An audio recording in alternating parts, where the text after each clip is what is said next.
All right, you guys and gals, it's Friday. Welcome back to the Man Cave. I hope everybody's had a good week. I know I've had a pretty good week here. It's uh it's been nice, beautiful weather here all week long. It's been in the mid 80s all week. It's been sunny. Wesley, glad to have you with us tonight. Let me get over there to where I can see the comments coming through. Tanya's in the background running the board. Awesome. Greg, nice to have you with us. I see Tom Cleveland is hanging low tonight. So we're going to kick off just like we always do with the drink. If you're having a drink with me tonight, let me know what you're having. Yesterday, when I did my every other week run to the liquor store, I came across this bottle of Knob Creek 12-year-old, and I just couldn't walk away from it. This is one I haven't had my hands on before. I like the Knob Creek. I typically buy the standard Knob Creek, not the rye, but the 9-year-old Knob Creek's pretty good. And I just wanted to try this 12. It's 100 proof, and I've already pulled the wax top off the bottle, so we're going to pour a couple of fingers of that here. Luke, glad you could be with us tonight. So, smells good. Andrew, glad you could make it too. Red wine, nothing wrong with that. I'm not much of a wine person. It's not that I dislike it. I just never really spend any time with it. I don't know much about it. I like it okay. I cook with it. I always keep some here, and I see a bottle of Sutter Home down there on my shelf. Now I buy the little small bottles because typically when I'm cooking with wine, I only need a little bit, and it's kind of foolhardy to have the big bottles when I can buy those small ones and limit my waste. So, cheers to everybody. Nancy,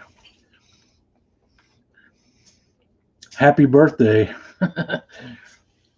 She overdid the Knob Creek once. Yeah, you know, I hear stories like that, but not specifically about one brand or the other. My story like that is tequila. I overdid tequila one time, and even to this day, the smell of tequila sometimes gives me trouble. Tom, glad you could make it. Carla's with us. Andy from up in York's with us tonight. Glad you could be here. Got a good crowd. So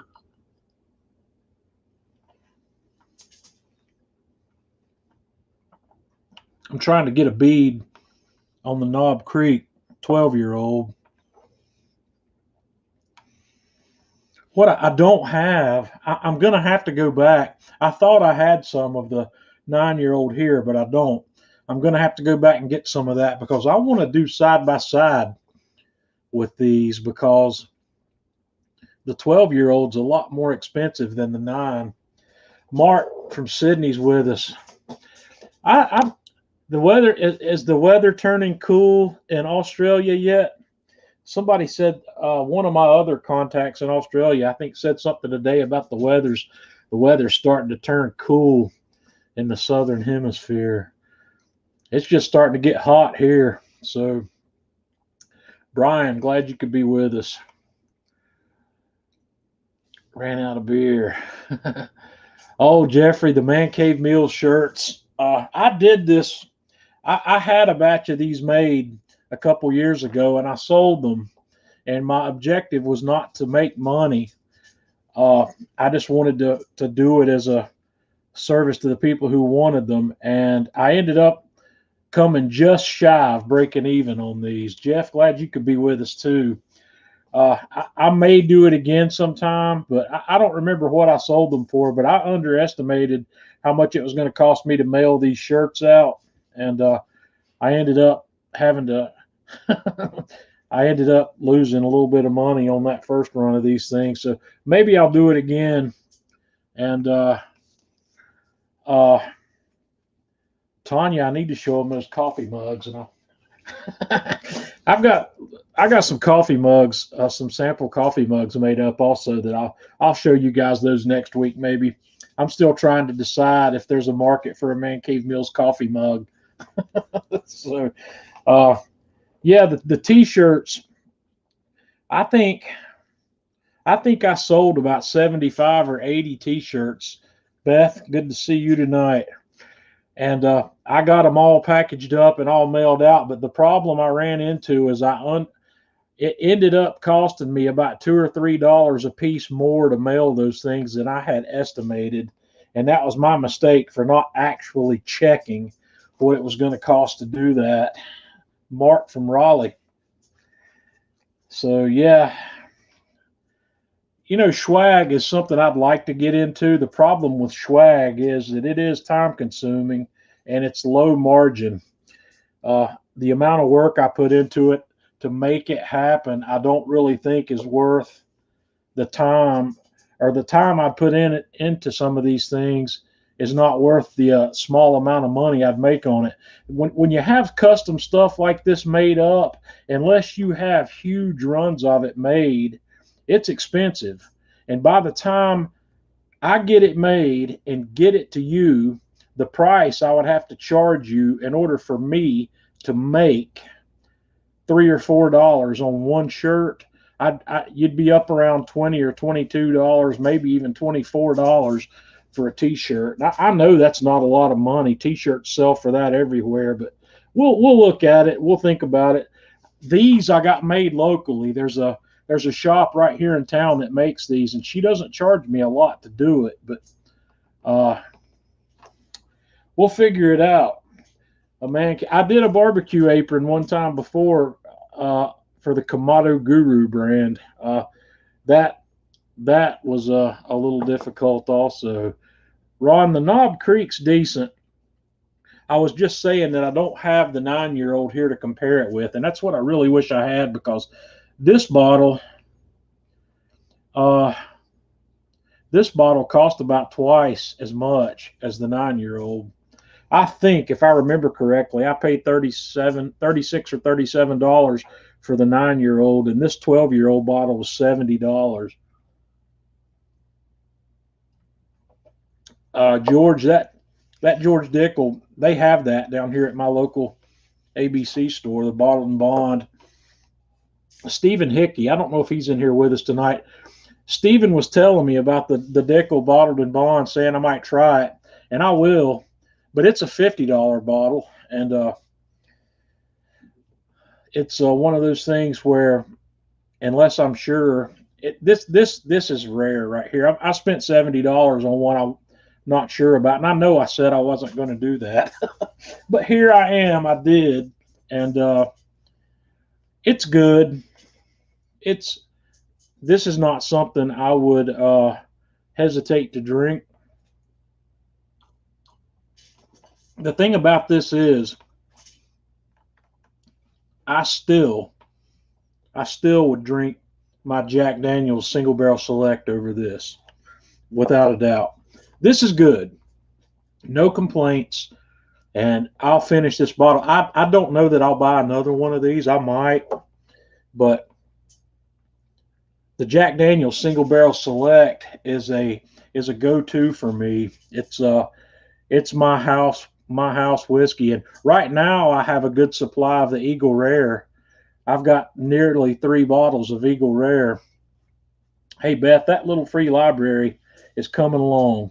It's ready to go. I'm waiting on a stamp that I've ordered. I've ordered an ink stamp where we can stamp the books that go in it, identifying them as little free library books, and that stamp's not going to be here till next week. But when that arrives, Tanya wants to do a little ribbon cutting ceremony on the little free library, and we'll have that thing rolling before next weekend. And I'll show you some pictures. I'll bring Tanya on here in a little bit. We'll talk about that some. Um, we've done a little bit of additional landscaping around it to make it look nice. So that's about where we are.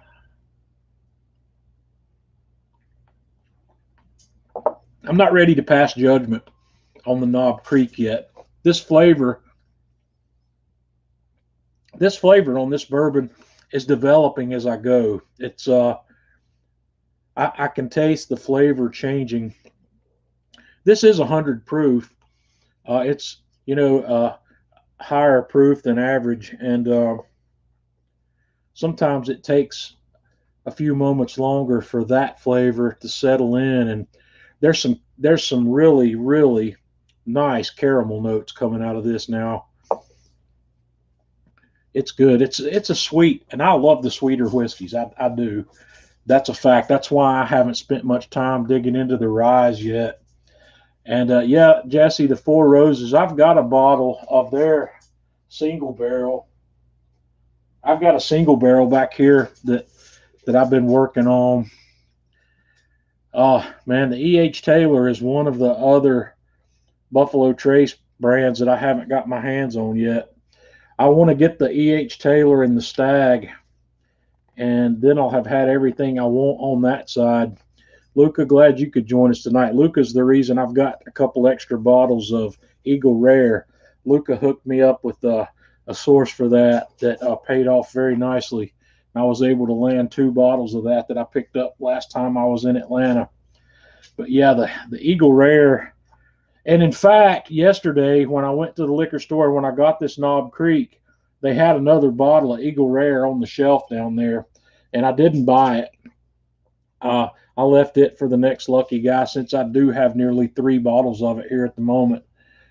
But I'm learning how to be at the ABC store at the right times. They've told me when the trucks come, so if I go on truck days, I'm scoring better stuff. I'm able to find the better stuff if I get there on that day. So, David, glad you could join us. I want to get things kicked off here. I want to talk about a cook that I did yesterday. Some of you guys might have seen some of the pictures I tossed around Facebook yesterday, but I'm going to bring a picture up here.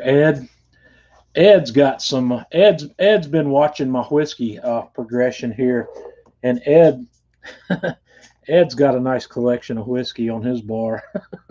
He showed me a picture. He's got some of everything I wish I had. So that brings me another thing. That's something I want to talk about later on. I've got a gadget for this week, since I haven't had one lately, and this is going to be kind of cool. But anyway, what you're looking at on the screen here is a beautiful 2-pound tri-tip. This is one of the ones I bought from Porter Road. And as you all know, I love Porter Road beef. I buy it, and I'm very happy to buy it. The marbling on these tri-tips is off the hook. But Chef Eric Gephardt from Kamado Joe put out a video a while back where he did pulled or shredded tri-tip. And I said, well, I'm going to need to try this. I didn't want to, copy him word for word, but I pretty much did. I just changed. I used his technique with my own spins on the technique, and I changed up some ingredients that meet my preferences a little better. So I took this tri-tip and I seasoned it liberally with this Atlanta Grill Company Prime.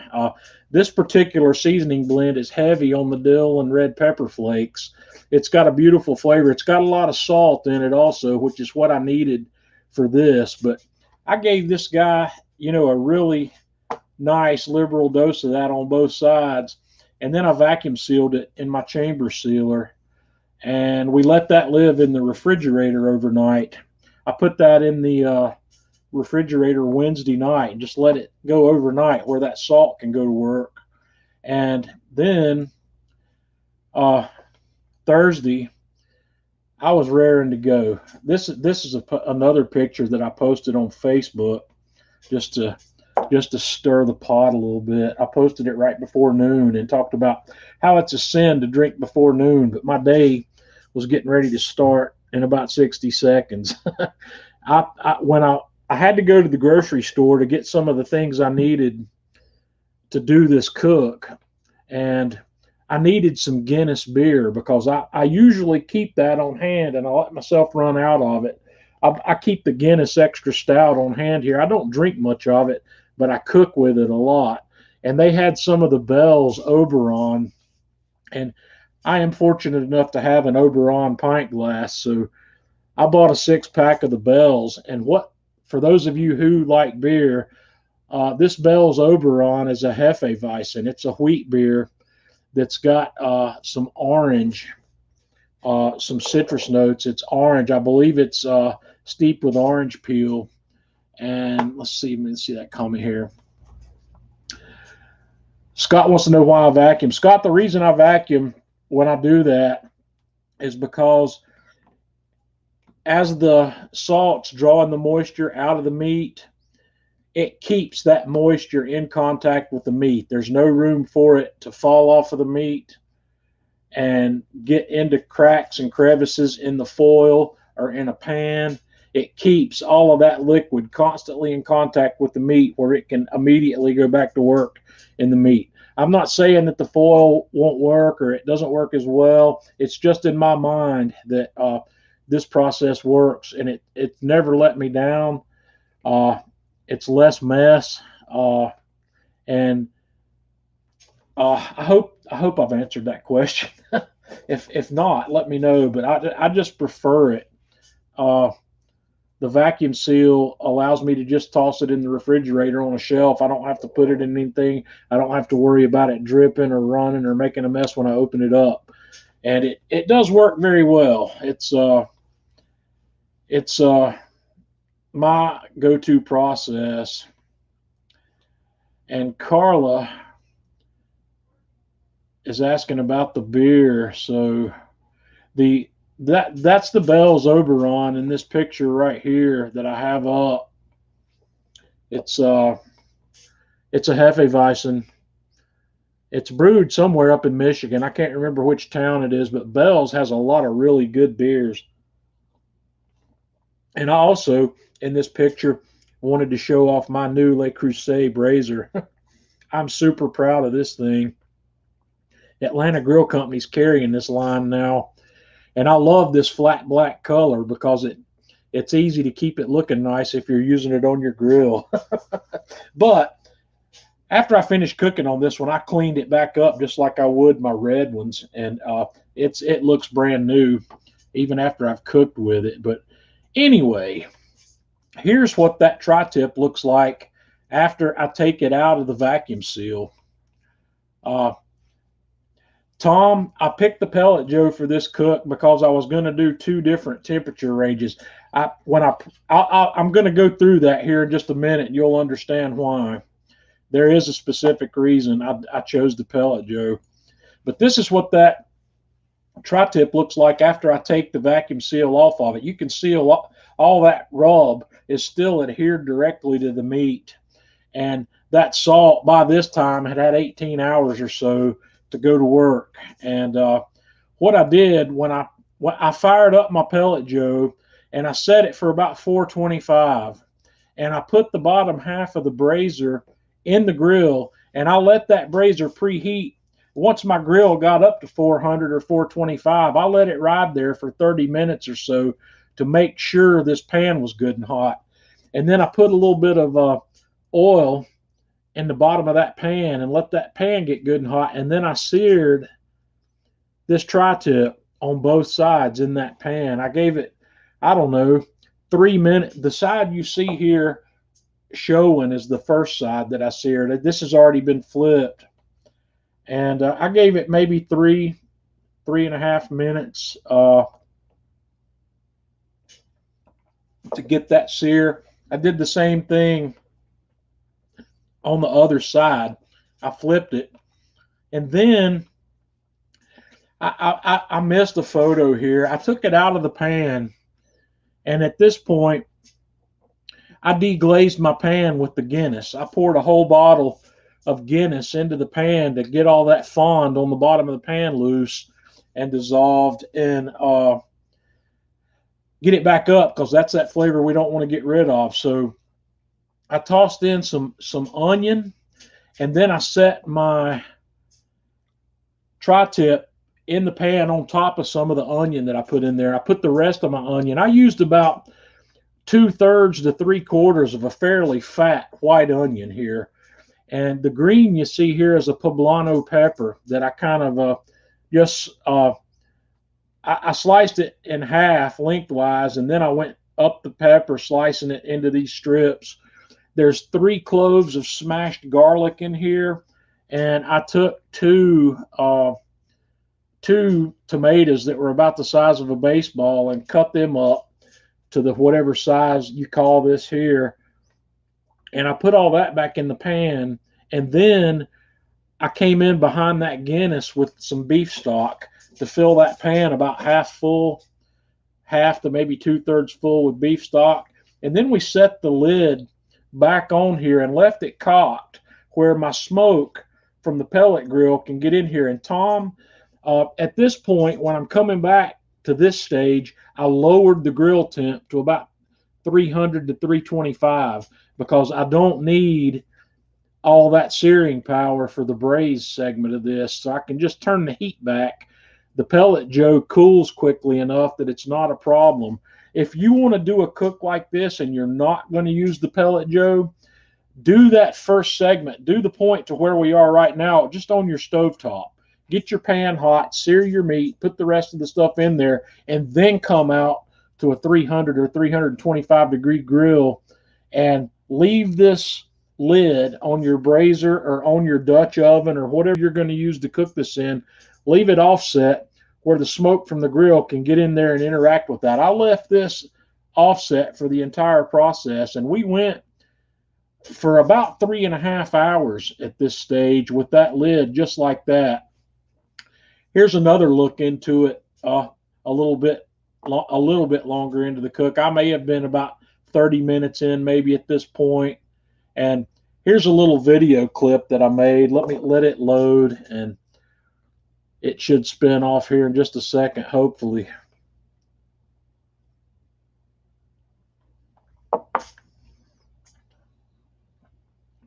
I get great smoke. I'm using hickory pellets. And here's what we look. You know, we're 2 hours maybe in, 2.5 hours in at this point. You can see the color on that meat.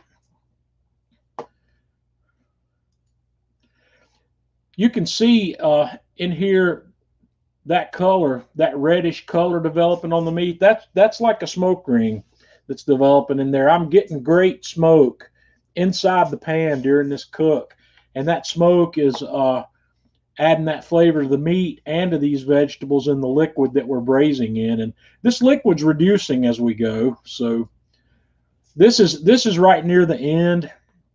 You can see how much reduction we got in that braising liquid, and that braising liquid is going to be it is a player here in this final recipe, or the final cut of what we're going to do with this. So here I just grabbed a couple of forks, and you can see how this stuff just shreds beautifully. It gives me no problem pulling that apart. And I don't know how well the photo shows it here, but that stuff is extremely moist. It just came out perfectly. So what I did is I took a couple of everything bagels, and Tom, at this point on the cook, I took the grill back up to 400 degrees and let it get good and hot. I basted the flat sides of these bagels with a little bit of olive oil, put them back down on the grill grate and toasted those up to get some char on them. And then I made this magical bagel right here with that meat. And I put some of the veggies on it that were in the pan as well. And after I finished shredding that, I tossed it all in that braising liquid. So all that flavor is coming out with this. George, the temps that I started out with here at the beginning for the sear of the meat, I had the pellet grill up around 425.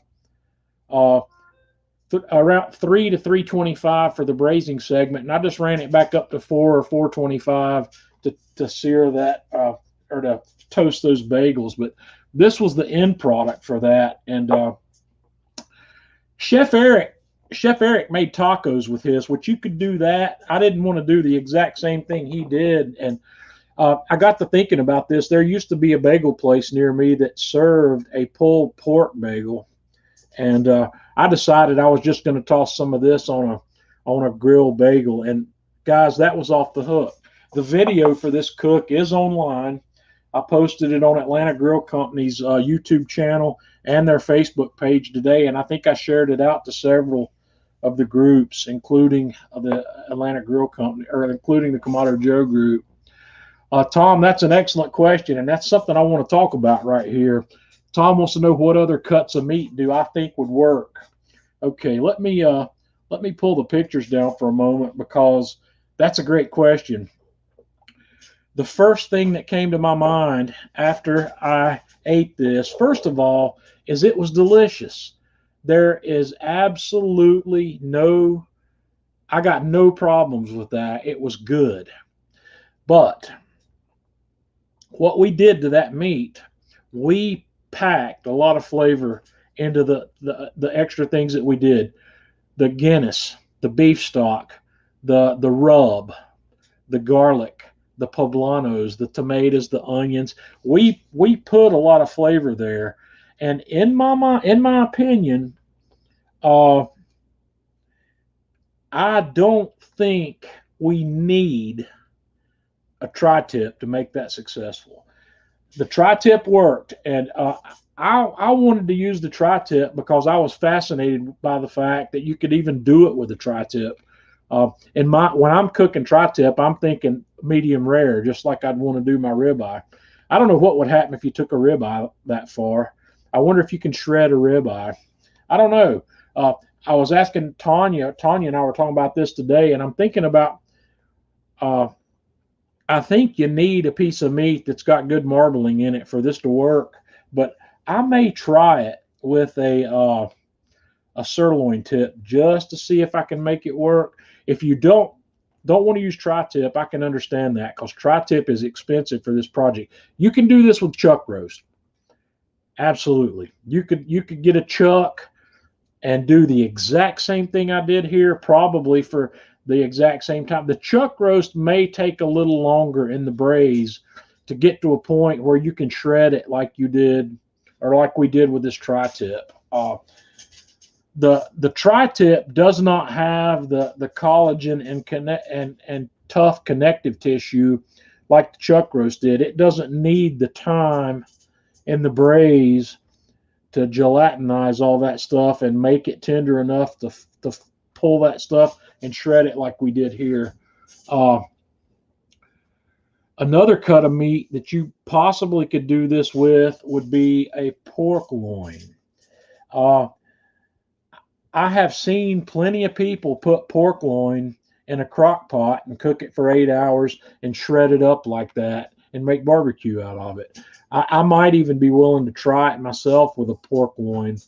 The only reason I wouldn't use a pork loin, because to me, pork loin's a lot like chicken. Well, no, I'm not going to say that. I'm not going to talk bad about pork loin, because I like pork loin for a lot of things. But if I didn't want to use the tri-tip for that, I would use brisket.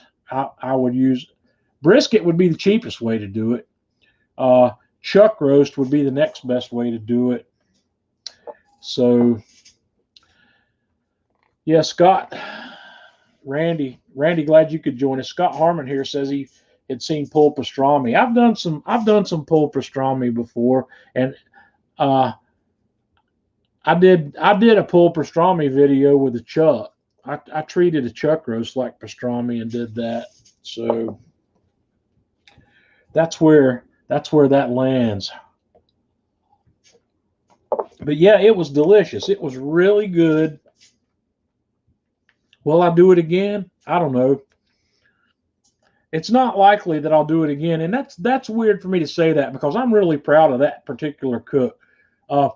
Eric Gephardt's a genius when it comes to cooking on the grill, and every now and then I'll take something that he does and try to do my own version of it. Oh, Jeff Ledbetter. Is Jeff still in here with us? I hope he is. Jeff and I were having a conversation about this cook yesterday. So I've got a good bit of leftovers here. And Jeff was talking,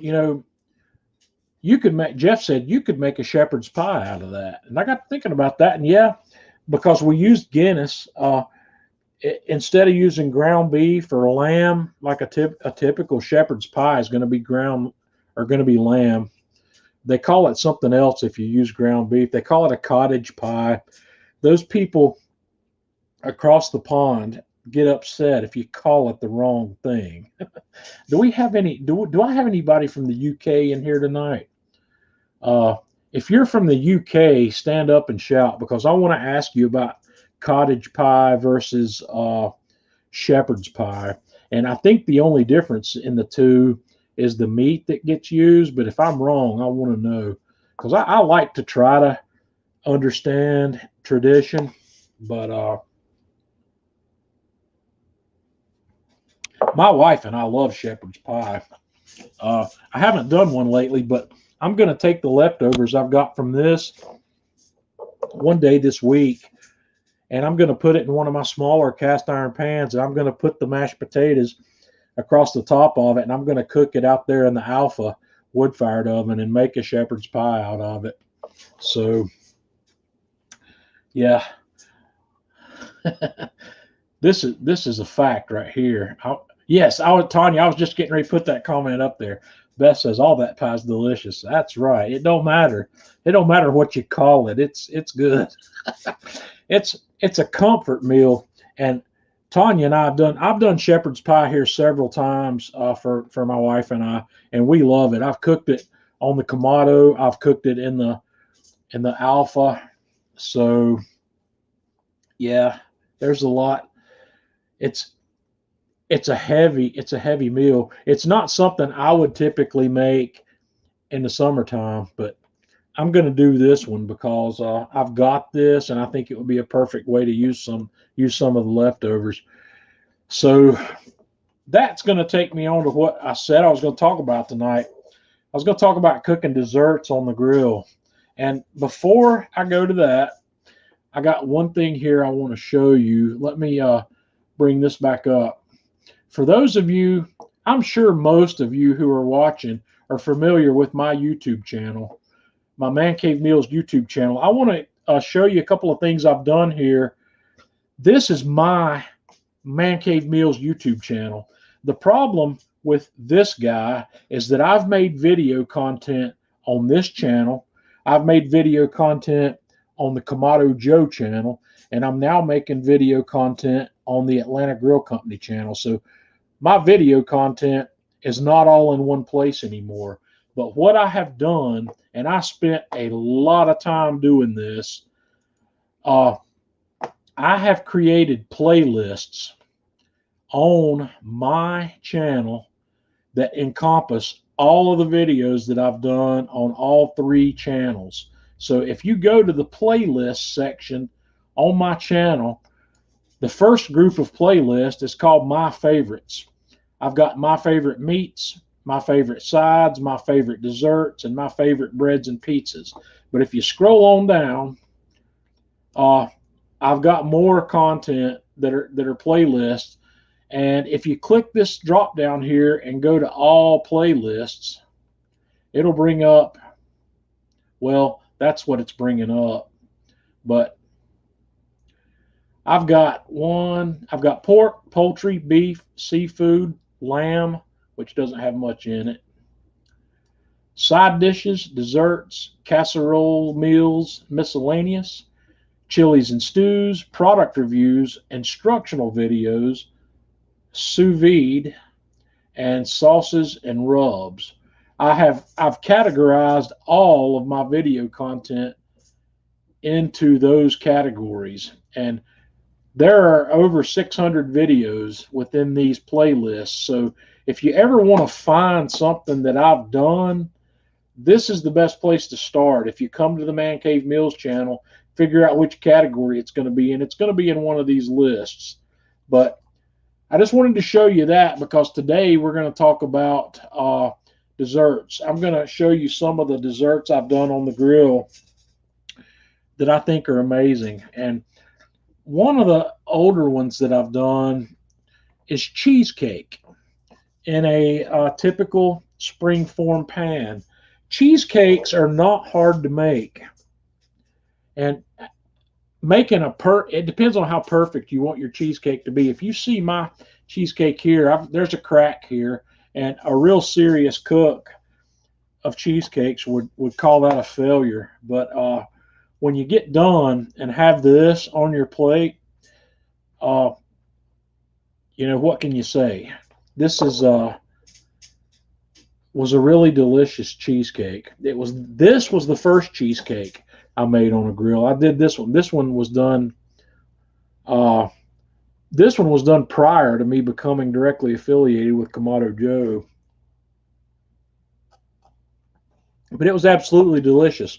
This is a basic New York style cheesecake, and they do well on the grill. And once again, when you're doing this kind of thing on your grill, desserts and things that have more delicate flavors and sweeter flavors, you want to be working from a clean grill.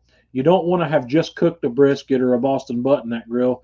You want to have done a clean burn. You want to do this after you did pizza, and you want to use a clean burning charcoal. I highly recommend charcoal like Rockwood or Royal Oak for these kinds of cooks. But this cheesecake was absolutely amazing.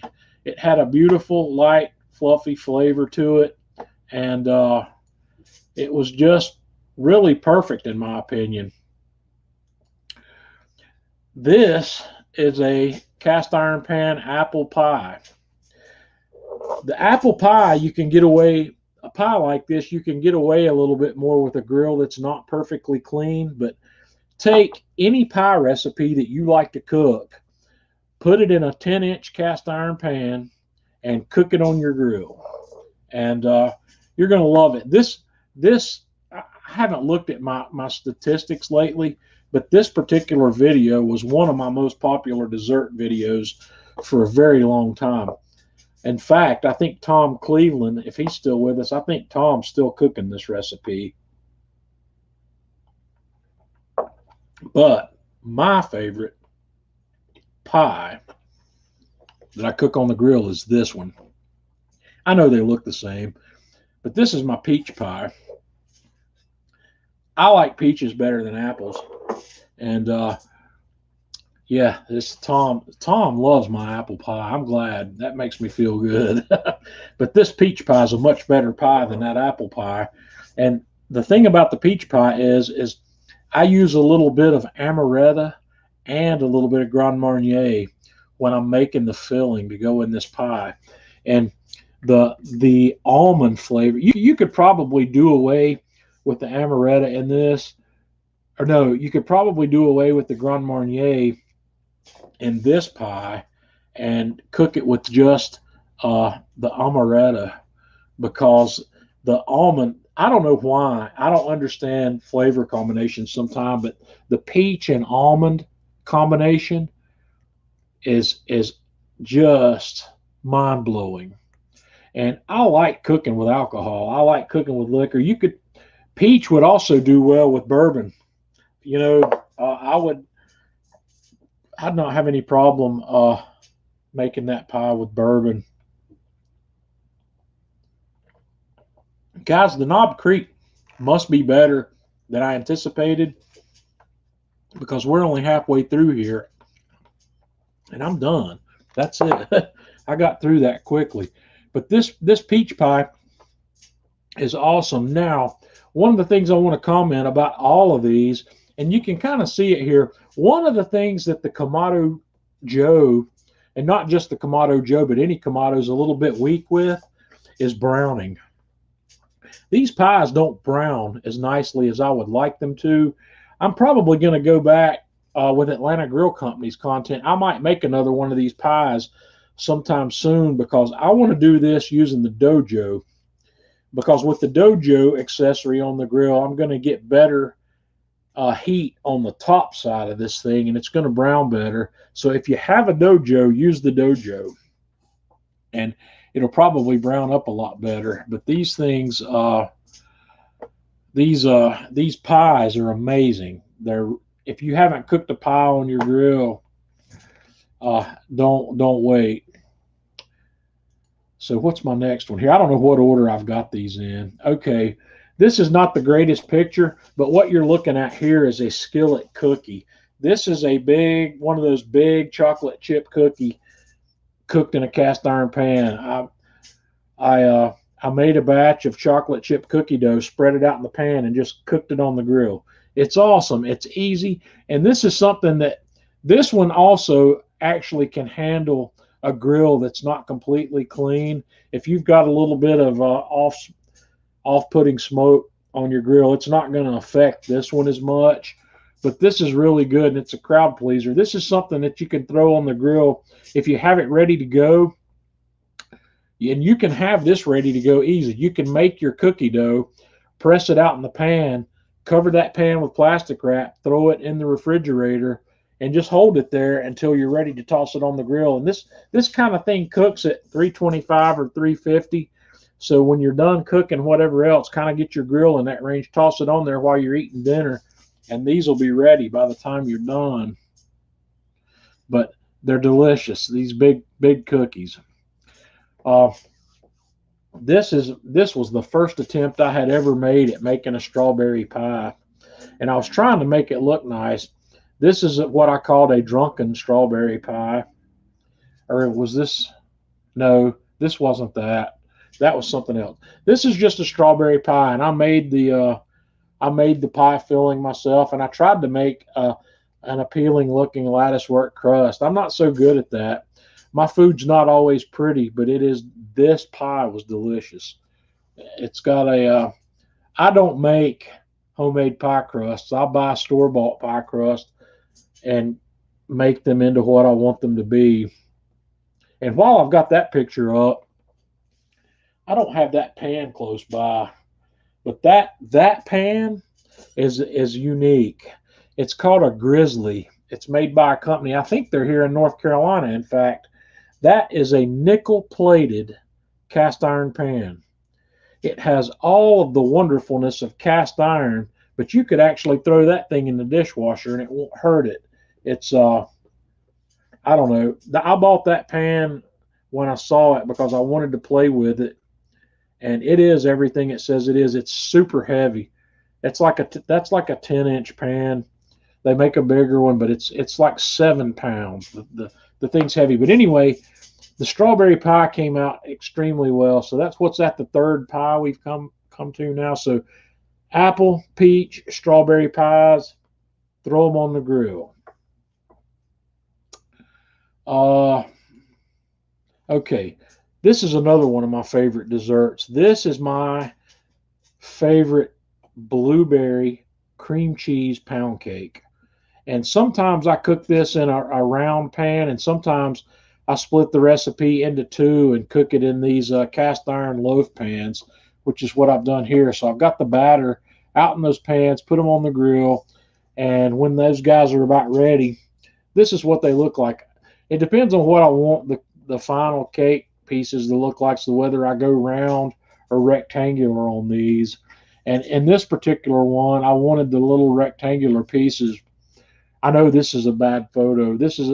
All these photos I came together today. I didn't have time to dig up all of my thumbnail photos for all this stuff. I clipped stuff out of the video.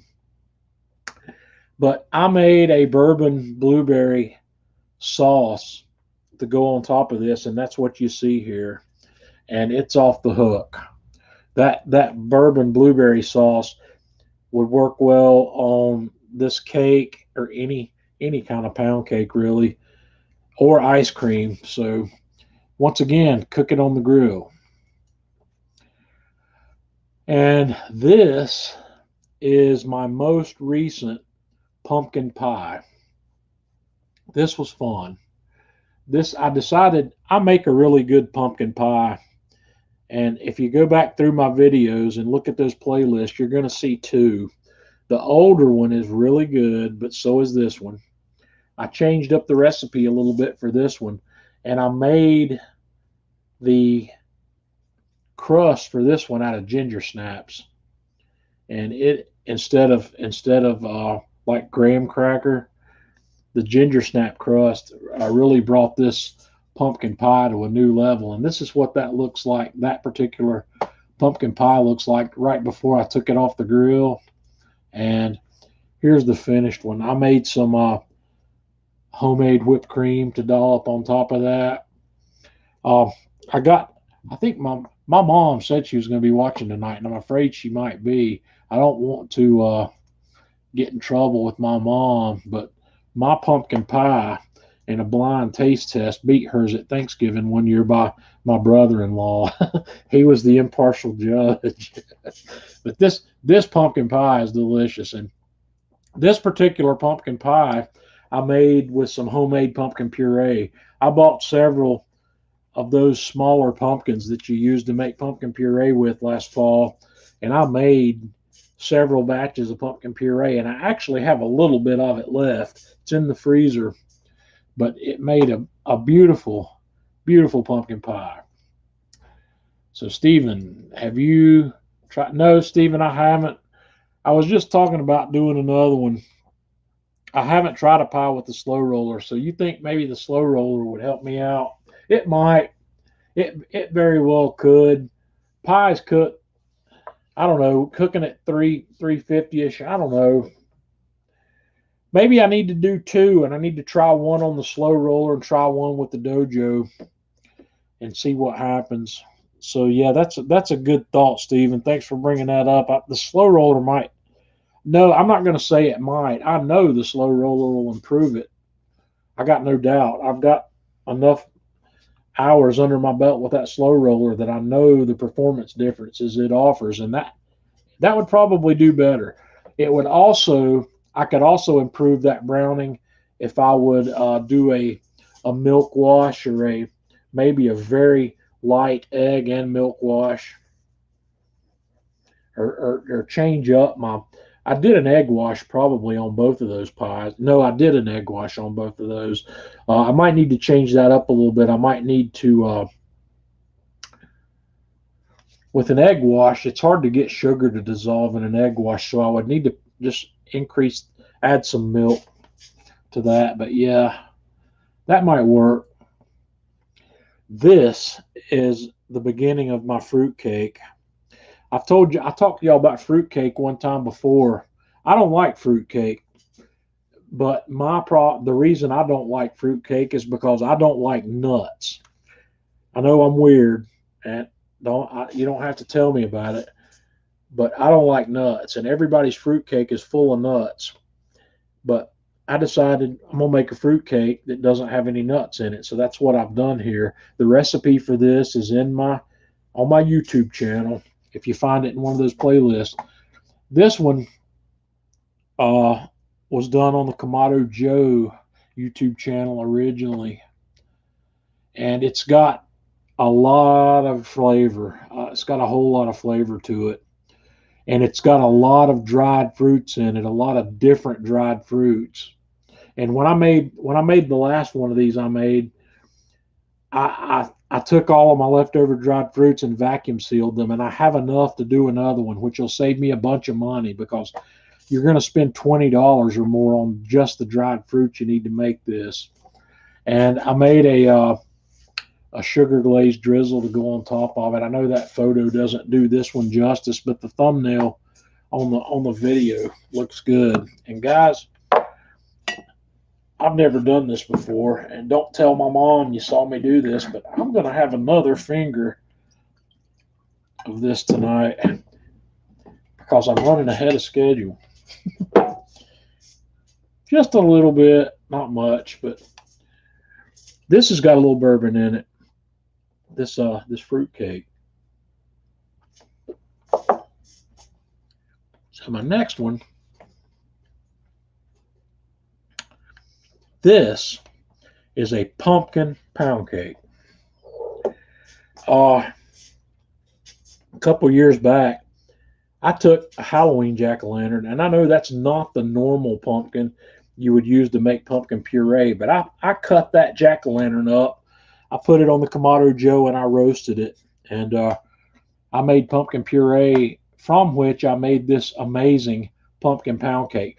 I'm not the world's biggest pumpkin fan, but this pound cake might be my second favorite pound cake ever, next to my blue cheese or my blueberry cream cheese pound cake. This pumpkin pound cake was absolutely off the hook. And I made a caramel drizzle to go on top of that.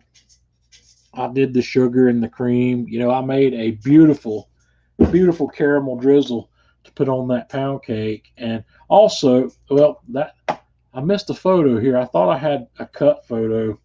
I roasted pumpkin seeds. I took all the pumpkin seeds out of that jack-o'-lantern and saved them and washed them and seasoned those guys and roasted them as part of this as well. So the that's a Kamado Joe video, I believe, as well. But it's, once again, you'll find it in my desserts playlist on the Man Cave Meals YouTube channel. And this guy right here, if you like brownies, if you ever thought you liked a brownie, you have got to get your hands on this. This is my cast iron pan brownie that's got chocolate chips on it. Oh man, I don't know how to begin to describe how great that brownie is. It's dense like a brownie, but the flavor of this guy is off the hook. This is a dessert that everybody needs to have in their repertoire because it is stupid easy to make. This is a cobbler, and this particular cobbler is my drunken strawberry cobbler, and I have marinated my strawberries for at least 8 hours in amaretto to make this. And guys, cobbler is so easy to make. You make the cobbler mix, dump it in the pan, dump your fruit in the pan, or you got butter, melt butter in the pan. Dump your cobbler mix, which is 3 ingredients. I'm not going to give them to you. Go look them up on my recipe here. And then you dump your fruit in and you put it on. And 30 minutes later or so, you're crazy. This cobbler is the best cobbler I've had my entire life. Now, if you don't want to marinate your strawberries in amaretto, don't. But make this cobbler. You will not be disappointed, even if you leave the amaretto out of them. If you want to marinate your strawberries in bourbon, do it. One thing I recommend, I cheat. I'm gonna tell y'all a secret. When I made this video, I cheated. I lied to everybody. I have a Di Serrano bottle here. I don't spend the money to buy Di Serrano because it is really expensive. But I keep my less expensive almond liqueur in my Di Serrano bottle. So there you have some inside information on Johnny, where he's pulling the wool over your eyes. But a cobbler is the easiest dessert I know of to make. Look up my recipe, go to Google, find your own cobbler recipe that you like, spice it up. If you want to add some flavor to your cobbler, add some things to the dry mix of your cobbler, like maybe, depending on what fruit you're going to use, you might add a little cinnamon, or you might add some lemon zest, or some orange zest, or nutmeg. Get creative with a cobbler doesn't have to be simple. You can take a cobbler way up here if you just think about what's going to go in it.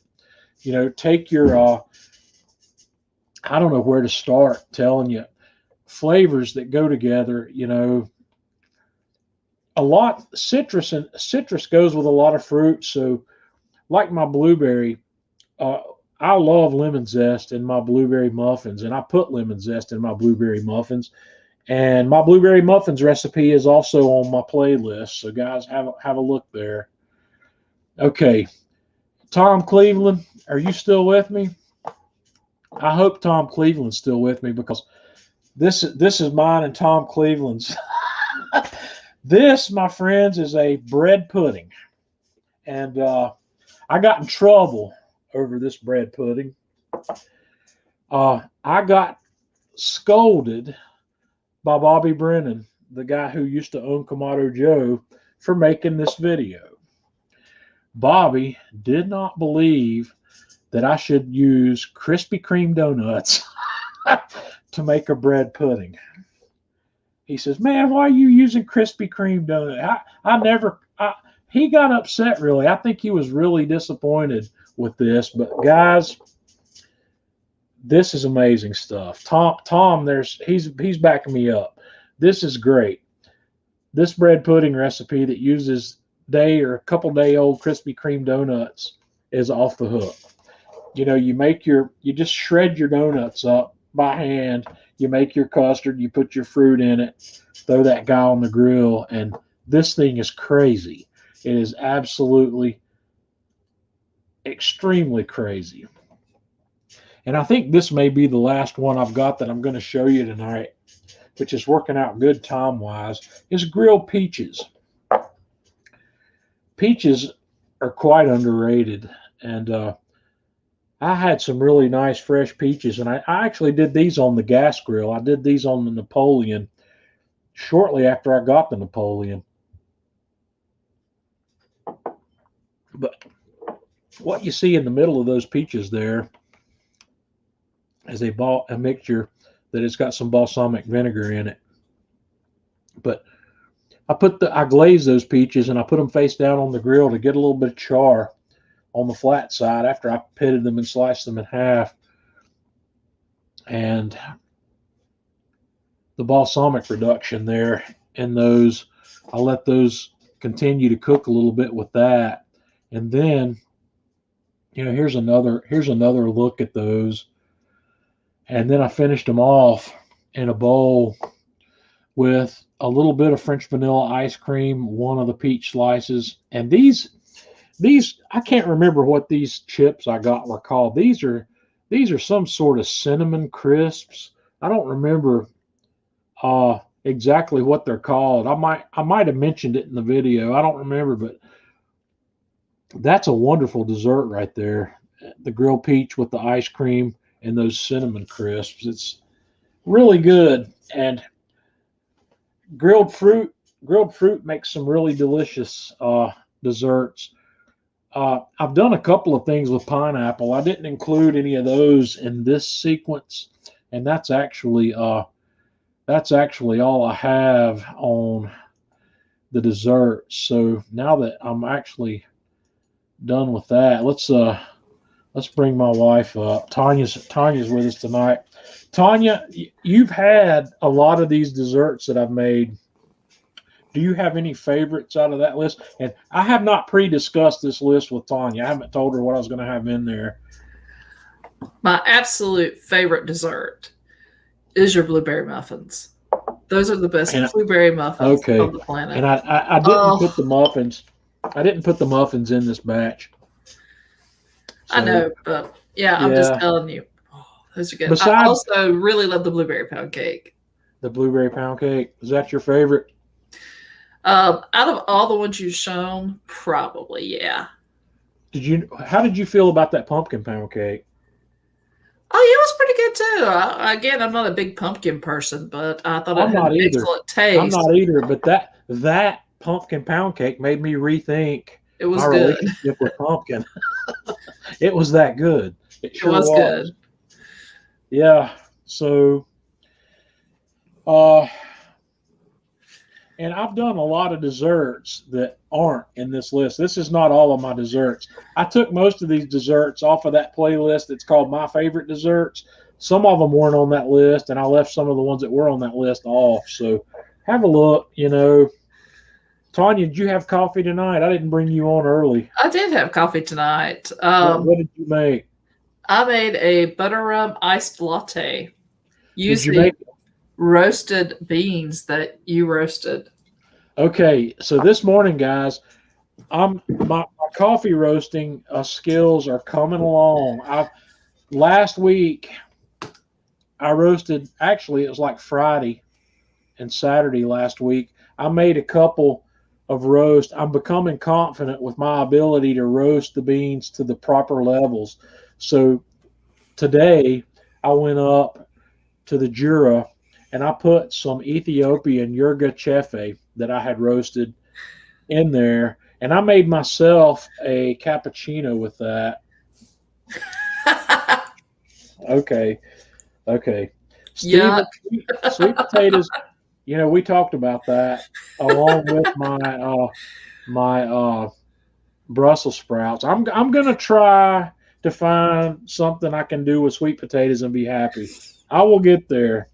I think if you put enough maple syrup on it, and maybe I'm gonna figure out a way. We'll come to that. But at any rate, before next Thanksgiving, I'm gonna do a sweet potato something because I've never done one. So we'll figure that out. But yeah, and we're going to. Now I've lost my train of thought. Where was I? Stephen got me a little crazy there.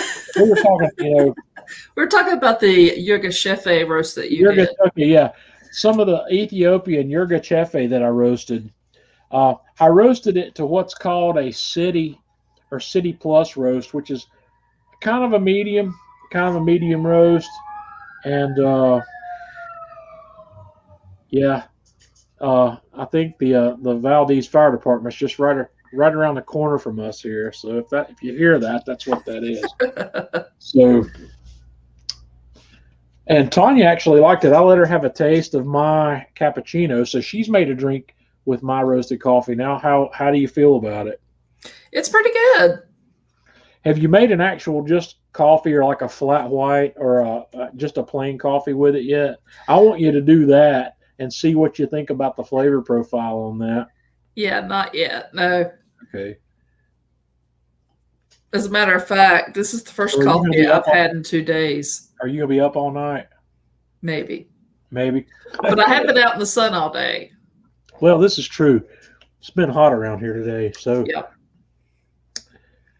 There's that.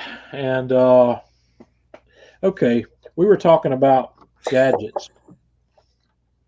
Last week, I decided I was going to send my buddy Stephen Hickey some samples of that Scapa in that Highland Park.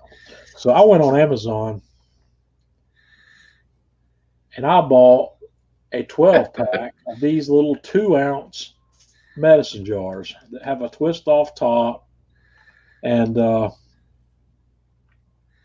I figure 2 ounces is about the perfect size to get a sample. Do you like this whiskey? So guys, I've got 10 of these things. I've got 10 of these that haven't been used yet. If any of you would like to exchange some whiskey taste with me, let me know. I'll be willing to send out some tastes of the things I have, and I would love to taste some of the things you have if you're interested in that. For what it's worth, I sent 2 of these via U.S. Postal Service small flat rate box, and it costs about $8.50 to send 2 of these in the mail, 2-day priority mail. So if you're interested in doing some of that, let me know. Yeah, Stephen, I'm interested in knowing what you think about that Highland. The Highland. We were talking about the Orkney Islands distilleries. Andrew, I'll have to look. I don't know what it. I'm willing to send it to Canada. I don't know what kind of problems I might run into with customs. I'd have to research that. I don't want to get myself on anybody's watch list. And alcohol. And also, for what it's worth, don't tell anybody you're sending alcohol into North Carolina because it's against the rules. Yeah. So Jason's with us. Do they distill alcohol in Australia? I'm sure they.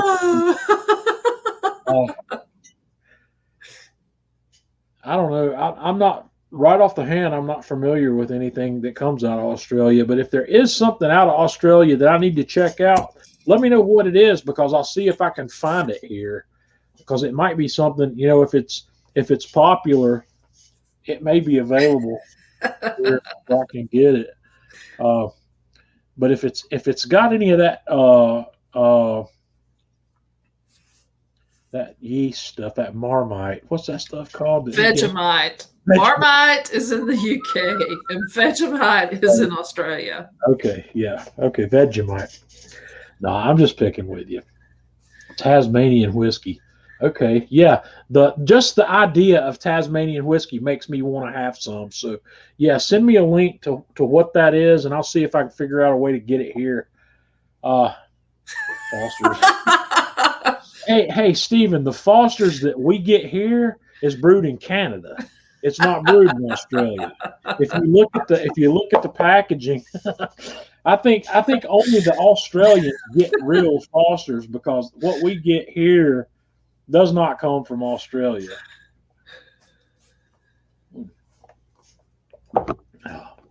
Okay, the Knob Creek 12-year-olds is good bourbon. Will I buy it again? Probably not. I don't think it's enough better than the 9-year-old that I'd spend that much money on it. It's good. It really is good. Yeah. I kind of figured that was the case. Real Australians don't drink Foster. Yeah. I don't know if the Australians are familiar with the American ad campaigns for Foster's beer that used to run. You remember those ads that always used to say, it's Foster's, it's Australian for beer. Right. You remember those TV ads, and they made a big deal out of it. And, people were eating it up, and it was selling like crazy. We sold, I don't know, at some point in my lifetime, I'm not sure exactly when, Lily, is she showing you her butt? That's our cats like to do that. She's gonna show it to us. Yeah, that's Tanya's cat right there. That's Tanya's bestie. So, look, she's laying right there in front of her. And this is how I record all of my lecture videos. All of them, I have to put a disclaimer on there, because there's me talking, and then in the background you hear this like diesel rumbling sound, and it's my cat Lily purring. Right. Well, anyway, that's where we are. Guys, if you're not cooking desserts on the grill, I'd love for you to try some, because it's really, I'm not going to sit here and tell you that cooking it on the grill turns it into a life-changing experience. But what I do want to tell you is, people like me and people like you, we're looking for excuses to cook on the grill. So try some of these things on the grill. Take stuff to the grill that you wouldn't normally do. People thought I was mad when I told them I was going to cook a cheesecake on the grill. Why would you do that? And the reason why I would do that is because I can. Because it's how we roll. Is that right, Tanya? Cheesecake, the new frontier. Right. There you have it. And I'll see what I can see about the T-shirt thing. If I've got enough people interested in T-shirts, what I did when I did T-shirts the first time around is I took pre-orders. I had people pay me up front, and I told people up front that I was going to take pre-orders, and it was going to be this long until I put the order in, got the shirts, and shipped them, because I don't want to. I know how it rolls when I say how many people want it. Everybody raises their hand, but when it comes time to pony up for the money, getting the money is a problem. I'm not going to get myself into that. So if I do T-shirts again, I will take pre-orders. I will take payment in advance, and it will be 4 to 5 weeks until you see your T-shirt. So we'll think about that. This is just my standard logo, and I had them done on these gray T-shirts, and they're not very expensive, but the shipping it costs $6 or $7 to mail one of these things somewhere. So I'll look into that. Do I have any questions? Has anybody got any last minute things they'd like to ask or run through before I shut down here? We're about hour and 10 minutes in tonight, and I'm about ready to shut things down. So I think we're good. All right. So one other thing, I also got another small project that you'll get to see some of next week. Somebody inspired me. I saw something about smoking some salt. So we're going to, I've got some salt smoking out on the grill. So next week on Atlanta Grill Company's page on Thursday, I'm going to make a post about smoking salt. So keep your eyes open for that. All right. Andrew's asking how my peppers are coming. The weather here has been a little bit weird in May, but we're actually warming up now. And I was worried because my peppers weren't thriving. But now that the temperature that we had during the early part of May, we were still having temperatures down in the low 40s. And now that our temperature is not dropping below 55 or 58 degrees at night, my peppers are improving and they're starting to thrive. So probably in the next 2 or 3 weeks, I'll take some pictures of some of those because they're about, I don't know, they're 8 or 9 inches tall, but they're only about half of where I'd hope they would be by now. So we'll see how they come. One accessory for the Kamado Joe, what would it be? A fireboard, a temperature control system. Well, outside of that, the charcoal basket, if you don't have a 3 that came with one, charcoal basket, temperature control system. Absolutely. Grilled cicadas. Oh man. The last time I was in Washington, D.C. before I met my wife, they were having that 20-year cicada thing. And man, cicadas were everywhere. It was crazy. It was like when you were walking down a sidewalk, you could hear them crunching underneath your feet. They're everywhere. So the fireboard, yeah, get a fireboard. A temperature control system is my favorite accessory for my Kamado grills. I've got all 3 of the fireboards. I've got one. I've got the original fireboard with the drive cable. I really ought to do a giveaway. Give that to somebody. Maybe I'll set that up. I don't have a fan to go with it because I've got 3 fireboards, but I've only got 1 fireboard fan. But fans are inexpensive. Great temp versus dome temp. Well, yeah, I could talk about that one night. That's a good conversation. I've written up a very long response to that. It's on my Kamado Guru website. It's a pinned post that I copy and paste every time somebody asks me about it. So, yeah, we could talk about great versus dome. And I've talked about it. I've talked about that on here before also. Stephen, you can come on with me, and we'll have that conversation. Tanya. Look at see he wants me let's get Stephen to come on with me. Man, that'd be if Stephen wants to come on with you, he can. Yeah, I know. I'm not gonna quit begging him though. I gotta get Stephen Hickey on here because that'll be the most famous show ever if I get Stephen on here. Well, Stephen, allow me to appeal to you personally. You have no idea how many times I hear, I want to get Stephen on. What can I do to get Stephen on? I want Stephen to come on. I need Stephen. So yeah. please help me out here. Come on the show. Make John a happy man. Behind the scenes on the Kamado Joe Facebook, group, the Kamado Joe Grilling, Smoking, and More. Everybody in that group knows who Stephen is, but none of them have ever met him. Nobody. They don't have the opportunity to know Stephen Hickey. We've had the great opportunity of meeting Stephen face to face a couple times, and I want to bring that to you guys. So, yeah, Stephen's incredible. He knows what he's doing. I should have clipped the pictures of the hamburger he cooked last night, and the grilled corn. Oh, it made me hungry.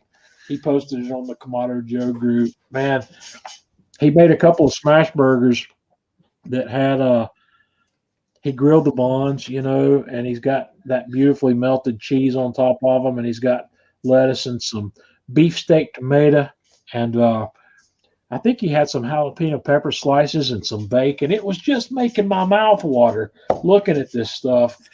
And the grilled corn. It's on the Kamado Joe Grilling, Smoking, and More Facebook page. You have to go there to see it because I can't get him on here to go through his pictures. So well, I'm gonna get him one day. One of these days, I'll get him on here. I'm not gonna give up. I'm hopefully gonna get to see Stephen again in July. Hopefully, we're gonna have a little get together down in Atlanta. So maybe Stephen can make it. So, guys, I appreciate you hanging out with me on another Friday night. We'll be back next week. I don't know what we're going to talk about yet, but we'll find something good. So, until next week, guys, y'all have a good week and stay out of trouble. Stephen, please come on.